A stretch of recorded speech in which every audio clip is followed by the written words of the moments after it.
Matanya nggak fokus, tapi dia bisa ngeracau yang nggak jelas. Oh, kerasukan ya? Itu pertama kalinya aku lihat kerasukan, dan aku nggak tahu itu kerasukan atau bukan. Aku pikir dia ayan.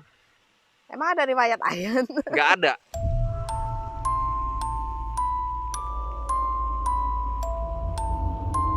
Halo, kembali lagi bersama saya Caupung. Kali ini kita bikin sesuatu yang berbeda nih dari yang sebelumnya. Biasa kita nge-review makanan, bikin ulasan video makanan. Sekarang kita bikin konten misteri. Cerita malam Jumat nih konten kita. Wow. Nah, cerita malam Jumat ini kita mau ceritain semua cerita misteri based on true story. Jadi kalian yang punya cerita-cerita misteri, boleh silakan share di sini, cerita ketik-ketik, nanti kita akan bacakan. Tapi based on true story ya. Seperti yang akan saya bagikan, ini based on true story cerita saya. Oke, sebelumnya saya ini bukan anak indigo dan bukan orang yang peka bisa ngerasain hal-hal mistis segala macam ya. Jadi kalau orang ngomong kamu indigo ya bisa ngerasain, enggak, aku bukan orang indigo, cuman bilang peka juga nggak peka, tapi bisa ngerasain juga sebenarnya nggak bisa ngerasain, tapi kenapa kebetulan aja kayaknya gitu ya, dan beberapa kali dalam seumur hidup ini. Berarti lagi hoki tuh. Iya, hoki sih. Oke deh, kita mulai cerita pertamanya ya. Ini kejadian bermula pada saat aku masih kerja zaman dulu, itu di daerah Gajah Mada, di salah satu restoran hotel bintang 4 di daerah Gajah Mada. Dan itu gedung tua. Yang kena pengalaman mistis itu biasa pekerja. Dan kalau pelanggan itu kayak nggak ada pengalaman mistisnya, tapi pekerja pasti kayak ibarat digangguin atau apa ya, sebenarnya nggak digangguin juga, tapi orang pada takut. Kayaknya sih mereka mau kenalan deh. Iya nggak? Kenalan sama pekerja gitu, anak baru. Jadi ini yang orang-orang pada ngomong kayak misalnya malam-malam disuruh ke gudang ambil piring baru gitu, persiapan piring baru ke gudang. Nah, orang pada takut di gudang. Nggak ada saling, pasti karyawan pada saling dorong-dorongan, lu dong, kamu dong. Sampai aku sendiri kesel, udahlah aku aja lah. Dan gak ada yang mau nemenin, rasanya udah tahu tuh daerah angker. Dia bilang, katanya kamu kan kuat, nggak takut begituan, nggak peka. Tapi kan ngeri juga kalau sendirian. Akhirnya ya udahlah, karena semuanya begitu, daripada lama-lama akhirnya nggak pulang-pulang. Itu sekitar jam 10 malam. Akhirnya aku ke situ, ambil cek piring, sampai berdoa dalam hati, ngomong, aku nggak ganggu kalian jangan ganggu aku, tolong ini pekerjaan, sama-sama nggak saling merugikan, jangan mengganggu. Tapi tetap pas lagi masuk pintu, buka pintu, itu kayak suasana hening, kayak ada bunyi gitu, hening, benar-benar hening, nggak ada suara apapun.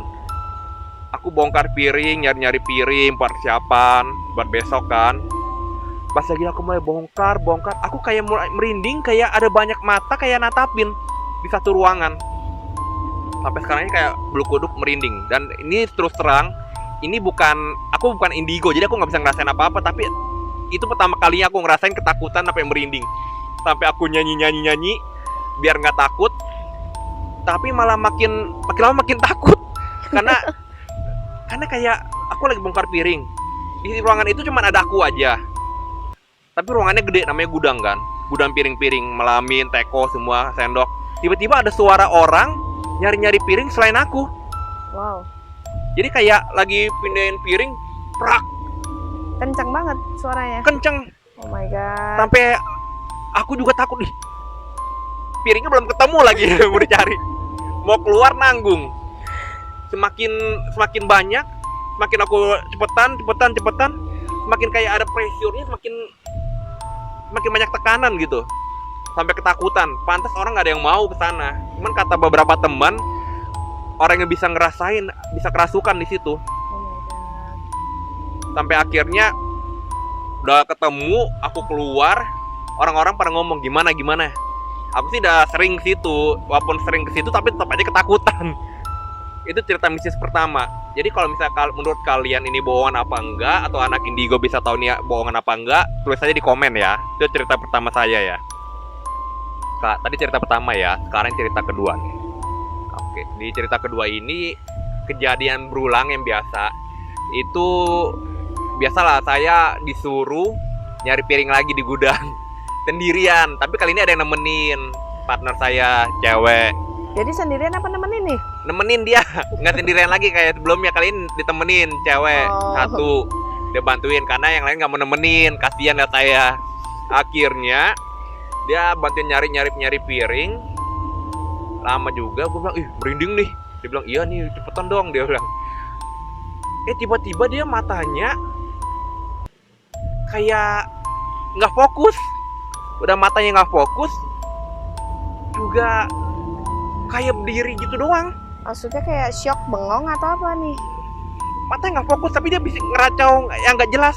Oh, kerasukan ya? Itu pertama kalinya aku lihat kerasukan dan aku nggak tahu itu kerasukan atau bukan. Aku pikir dia ayan, Emang ada riwayat ayan? nggak ada. Oh my god. Aku pikir tuh ayan. Ah. Jadi aku nggak tahu apa-apa. Aku langsung pegang. Pertama aku nggak pegang. Aku juga nggak tahu mau ngapain, kayak nggak ada pengalaman. Iya, Aku iya. panggil teman-teman bantuin ke gudang. Oh, Teman-teman jadi lu sempet tinggalin dia sendiri sempat gitu? tinggalin sendiri, panggil bantuan karena dari jarak gudang mau ke arah dapur itu nggak bedanya jauh, paling nggak nyampe semenit udah bisa panggil orang. Mhm. Jadi aku ke dapur, keluar, panggil orang karena kalau mau bopong sendiri kan nggak kuat juga. Dan ada beberapa teman panggil, dan ada satu orang dapur, rupanya dia punya kayak ajian-ajian gitu, bisa tempelin tuh di dahinya sini, baca-baca apa aku nggak ngerti, ditempelin di dahi, itu kayak lemes, ceweknya kayak lemes di depan arah aku, kayak lemes, terus dibopong sama dua orang, ditidurin di kursi tamu, tetap dibaca-bacain ajimat sampai dia tenang. Dia kayak nggak tenang gitu, kayak kejang-kejang. Sorry nih, waktu kamu tinggalin dia sendiri di gudang itu, posisinya dia Berdiri. masih berdiri? Berdiri, Sampai kalian semua datang juga berdiri? berdiri. Terus ngoceh-ngoceh gitu? Ya, dan matanya nggak fokus. Aku ajak ngomong nggak fokus matanya. Maksudnya kayak ngelihatnya ke atas atau ke samping gitu? Aku di depan dia ngajak ngomong, dia kayak nggak ngeliat aku. Jadi ngelihatnya kemana dong? Aku juga lupa ya, kayaknya kejadian udah lama, tapi kayak nggak ngeliat aku lah pokoknya. Dia ngomong apa-apa pun nggak jelas ya? Yang pasti bahasanya Indonesia dong Bahasa ya? Indonesia, cuman aku lupa saat itu ngomong apa, aku lupa. Kirain kan bisa tiba-tiba bahasa Belanda gitu. Enggak ngomong bahasa Belanda kayaknya, tapi aku nggak ngerti bahasanya juga deh kayaknya. Karena itu juga udah lumayan lama ya, udah berapa tahun dari dulu aku kerja ya di hotel restoran ya. 2011-an ya kayaknya ya. Di 2011-an. Jadi 2012-an. udah kejadian udah agak lama, dan itu pertama kalinya aku ngeliat orang kerasukan. Ditenangin, sampai ada beberapa orang tenangin, pegangin, dia kan kayak kejang-kejang gitu. Sampai akhirnya bisa ada orang pintar pegang jidat dia, terus bacain doa, kasih dia minum. Baru mulai kayak aku ajak ngomong, baru mulai bisa nanggepin. Tapi kayak lemes dia. Terus Iya, kayak gitu. tadi pas lagi proses itu kayak dia juga kayak agak mau muntah-muntah gitu. Biasanya ciri-ciri orang kerasukan sih begitu sih. Tahu dari mana kan? Kan sering nonton juga. Oh gitu. Iya. Tapi itu sih pertama kalinya aku ngeliat kerasukan. Wah, untung gue belum pernah sih. Kalau nggak bingung juga mau ngapain ya. Ya Bengong, benar, ikutan bengong itu sih bingung, pasti. bener bingung. Aku juga dalam hati doa pasti, dalam hati juga pasti doa. Tapi bingung juga. Aku udah bilang tolong dong nih Tuhan, tolong Tuhan, temanku nih jangan kenapa-napa. Terus aku langsung lari keluar. Jadi bingung juga mau ngapain juga. Karena Ya. kita nggak ada pengalaman dan kita juga nggak tahu nih mesti gimana. Akhirnya aku panggil orang. Itu pilihan yang paling penting kalau kita nggak tahu mau ngapain, panggil bantuan, backup. Itu sih kalau menurut aku ya. Oke, itu yang ada di pikiran kamu pertama kali dia tuh kerasukan kah atau emang sakit gitu yang Karena lo pikirin? Karena yang pertama kali sakit. Oh ya. Sakit karena aku kan orangnya nggak tipikal orang yang bukan istilahnya percaya begituan awalnya. Jadi aku bikin nih sakit nih, mending aku langsung panggil orang aja deh rame-rame biar ada orang yang lebih pintar. Jadi kan lebih baik berpikir bersama-sama daripada satu orang mikir, Iya. ya kan? Jadi aku mikirnya itu begitu. Jadi aku panggil, bukannya pengecut loh, tapi emang pengecut nih, takut juga. Jadi ya udah lah, pokoknya itu udah lewat lah, itu cerita kedua. Oke, jadi ini last chapter ya. Udah deh kayak film Insidious nih, the last chapter nih, final key. Jadi cerita terakhir nih ya, chapter ketiga itu ini yang paling mengganjal sih menurut aku. Kelihatan nggak di kamera? Bentar. Kelihatan? Fokus di kamera aja. Yes. Aku jelasin ya. Ini barnya kelihatan yang panjang ya bar ya. Dan kalian ini lihat buat-buatan ini bukan tokai. Jangan salah tadi bilang tokai. Ini meja. Karena kemampuan menggambar saya yang abstrak, jadi jangan salahin lihat. Ini itu meja. Jadi bar Oh my God. meja. Bar meja. Masa bar sama tokai berdekatan. Dan ini office. Office ini office kayak bathroom service department di sini. Bar dan sini kitchen. Jadi jalan mau ke office ada 2 jalan. Ada 2 jalur ya? 2 jalur. Bisa dari sini langsung, bisa dari sini langsung. Kelihatan ya di kamera ya. Nah, ceritanya ini ceritanya bukan malam. Jam berapa nih? Pagi? Ini siang. Siang jam berapaan tuh? Sekitar jam 2, jam 3 dan paling menyebalkan. Itu kan lagi habis ceritanya ini habis persiapan lunch selesai jam 2, jam 3. Nah, aku jalan di sini, di sebelah sini. Jadi jalan di sebelah sini. Dan di sini aku ngeliat kapten sama manajer.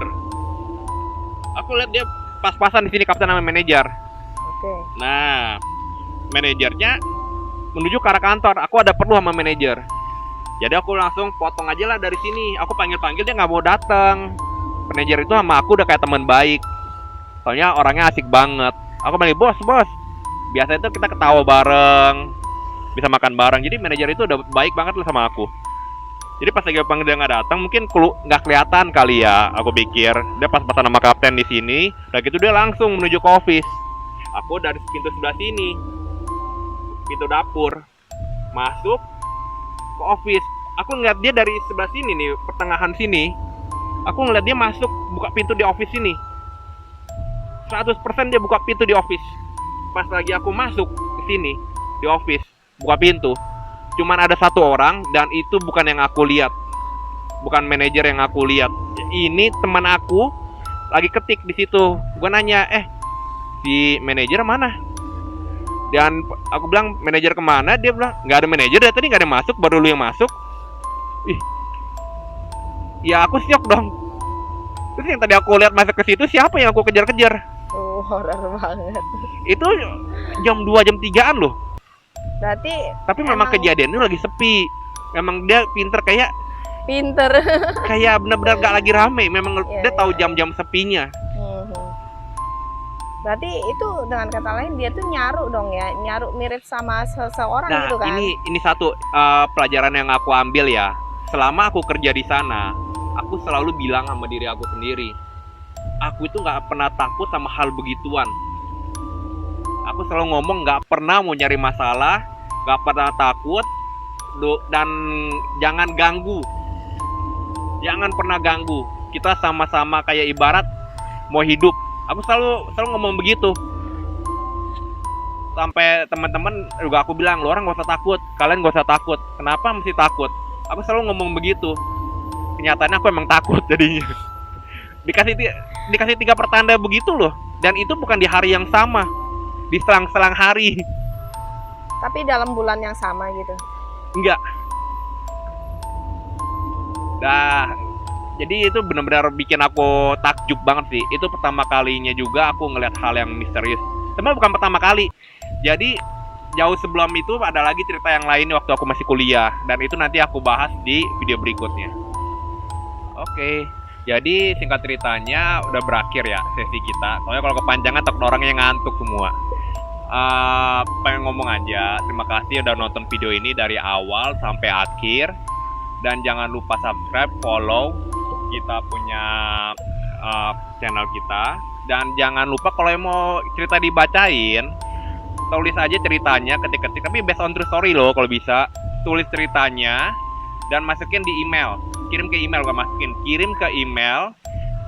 Email yang saya tulis di deskripsi. Nanti kamu baca, jangan dibacain. Maksudnya kamu kirim aja di email. Nanti aku bacain. Oke? Sampai jumpa di hari Kamis, video Kamis lagi ya. Tentang konten malam Jumat ini. Terima kasih, bye-bye.